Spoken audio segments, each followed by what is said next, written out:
Of some wounded on the scene. This is an awful, awful situation that we are watching this morning. Monday morning, folks heading into work at the Navy Yard as they do every week. And this morning, sadly, some of them were met by this, what appears to be lone gunman.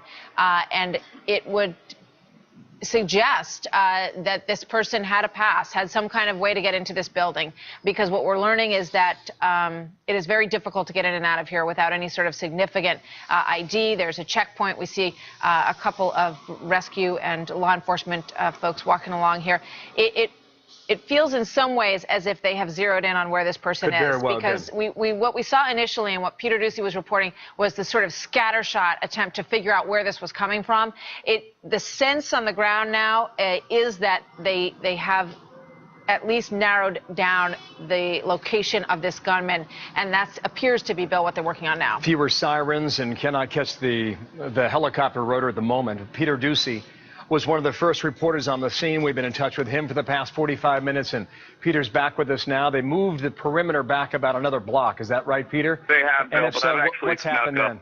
I've actually snuck up without my camera, and I'm standing right across the street from the scene. I can tell you that the helicopters are gone, and while it would seem, because there's less noise, less sirens, and less backwash from the helicopters, that things have calmed down a little bit. As I was walking over here, I did see an officer or some kind of a law enforcement in shorts and body armor. He had a long gun, he was wearing shorts, and he was in body armor. Also, in the last few minutes, I've seen D.C. Metro police officers running. It seems like they were frantic to get staged, and then they kind of disappeared behind a brick wall. All around the scene, as I get closer, I can now see there's a gate, but then there's a brick wall that's 7 or 8 feet tall, which make it really, really difficult to see what exactly is going on the inside. That gate is closed, and there are just as many police cars and fire trucks as you could possibly fit on the pavement right in front of it. And a lot of the officers who are near that gate, which appears to be the main entryway off of M Street into the Navy Yard, at least into this part of the Navy Yard, are standing around. They are listening to their radios, but they are certainly not in any kind of a defensive position right now, like bullets were going to come flying. Again, they are protected by a big wall. Some more sirens are coming right now. I'm trying to figure out what it is. It looks like it's more police cars. Looks like it's more police cars. And again, it's very jarring, Bill. You know, we're just a few minutes away from the Capitol, and we're used to heavy security here in Washington, but to see just after rush hour on a Monday, someone running with a long gun and shorts with a helmet and body armor on, it is really startling. And the siren that you hear right now, I'm a little bit away from our position, but it is some kind of an armored vehicle, and it stops now right at the gate. I just talked about that main gate that is closed. It is now parallel to an ambulance and a staging vehicle from the District of Columbia Fire Department. And now that armored vehicle is up, and it is stopped near the gate.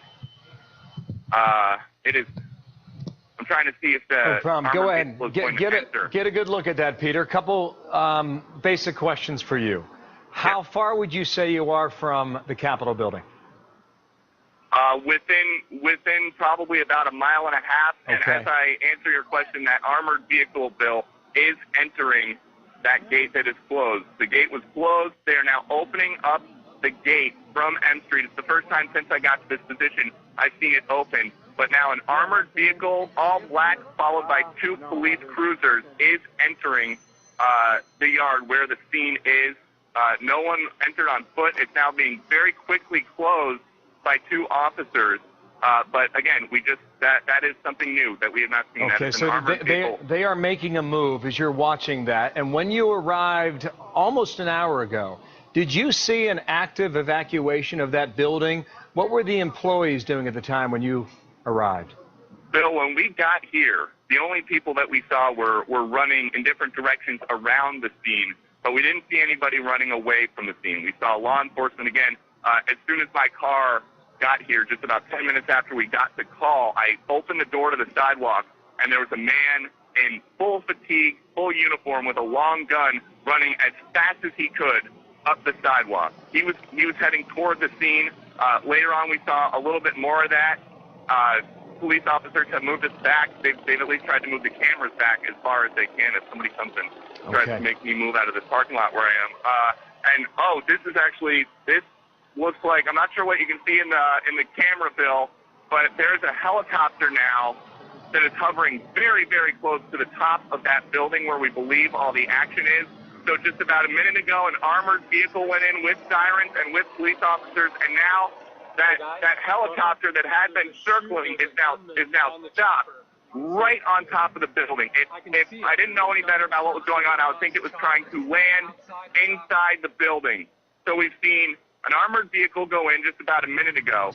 Now there's a helicopter for the first time hovering just a few yards above that building, and now an ambulance is backing in, it appears. Peter, we just to jump in for